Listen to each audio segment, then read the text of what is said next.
नमस्कार। आज के इस धमाकेदार एक्सप्लेनर में हम एक ऐसी चीज़ को डिकोड करने वाले हैं जो हम सभी से जुड़ी है। अगर आप बिहार में अपना आशियाना बनाने का सोच रहे हैं तो समझ लीजिए नियम पूरी तरह बदल गए हैं। हम बात कर रहे हैं बिहार बिल्डिंग बाय लॉ 2026 की। ये सच में एक बहुत बड़ा गेम चेंजर है। तो चलिए पूरी एनर्जी के साथ इस नए सिस्टम को समझते हैं जो कंस्ट्रक्शन की दुनिया में बौछार लाने वाला है। लेकिन पहले एक सिंपल सा सवाल। क्या बिल्डिंग का नक्शा पास कराना किसी बहुत बड़े सिरदर्द से कम लगता था? उफ, पुराने सिस्टम को ही याद कर लीजिए। एक थका देने वाला लंबा प्रोसेस, सरकारी दफ्तरों के वो एंडलेस चक्कर, बाबुओं के आगे पीछे घूमना, फाइल का हफ्तों यहां वहां अटकना और कंस्ट्रक्शन में भारी डिले। लोगों का समय और पैसा पानी की तरह बहता था, राइट? पर अब इस टेंशन को हमेशा के लिए खत्म करने का प्लान बन गया है। तो चलिए सीधे चलते हैं पहले भाग पर। बिल्डिंग पास कराना अब हुआ बहुत आसान। पहले वाले सिस्टम में सरकार हर एक ड्राइंग, हर एक साइट को मैन्युअली खुद चेक करती थी, जिसमें महीनों लग जाते थे। बल्कि महीनों नहीं, कभी कभी तो सालों लग जाते थे। पर नए सिस्टम में क्या हुआ है? पावर शिफ्ट हो गई है। अब ये काम लाइसेंस्ड थर्ड पार्टी आर्किटेक्ट्स के हाथों में आ गया है। लो और मॉडरेट रिस्क वाली बिल्डिंग्स के लिए अब किसी सरकारी अधिकारी की जरूरत नहीं है। एक लाइसेंस्ड आर्किटेक्ट आएगा, सब वेरीफाई करेगा और रिपोर्ट देगा। और सबसे कमाल की बात, उसी रिपोर्ट के आधार पर आपको तुरंत परमिशन मिल जाएगी। अब इस नए और फास्ट ट्रैक मैकेनिज्म का एक ऑफिशियल नाम भी है, ट्रस्ट एंड वेरीफाई सिस्टम। सरकार यहां टोटल कंट्रोल को स्पीड के लिए ट्रेड कर रही है। और इस कॉन्सेप्ट को समझने के लिए एक बहुत ही बढ़िया एग्जाम्पल है। याद है स्कूल में क्या होता था? इसे वैसे ही सोचिए कि एक भरोसेमंद टीचर पहले बच्चों का सारा होमवर्क चेक कर लेता है और बाद में प्रिंसिपल आकर बस कुछ रैंडम कॉपीज उठाकर देखते हैं। यहाँ पर वो ट्रस्टेड टीचर अपना थर्ड पार्टी आर्किटेक्ट है और प्रिंसिपल है सरकार। यही है नया ट्रस्ट एंड वेरीफाई कॉन्सेप्ट।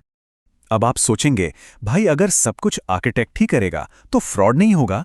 बिल्कुल। इसीलिए यहां आता है नंबर 15। अथॉरिटी अब भी हर साल लगभग 15% बिल्डिंग्स का अचानक से यानी रैंडमली फिजिकल इंस्पेक्शन करेगी।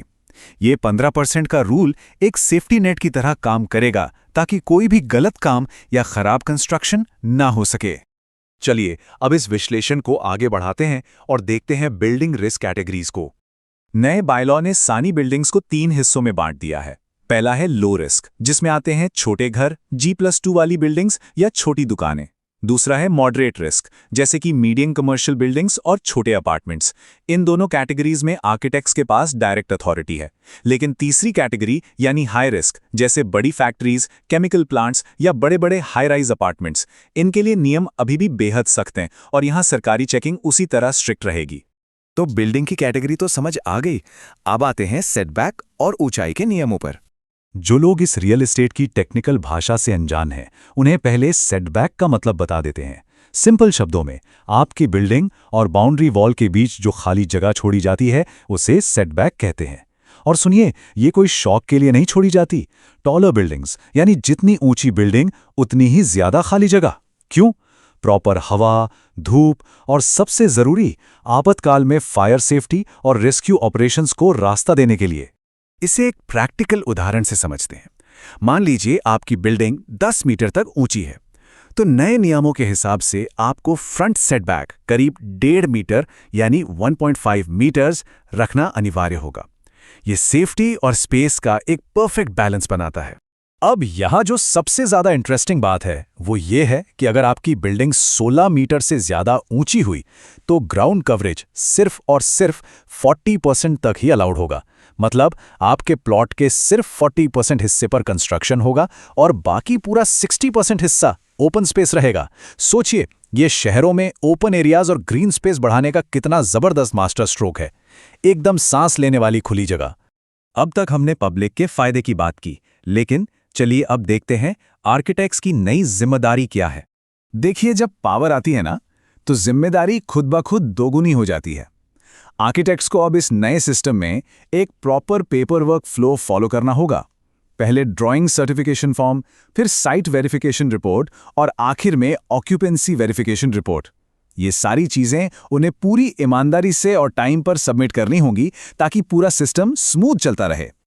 और इस पेपर वर्क फ्लो का जो सबसे आखिरी और सबसे जरूरी डॉक्यूमेंट है वो है ऑक्यूपेंसी सर्टिफिकेट यानी ओसी।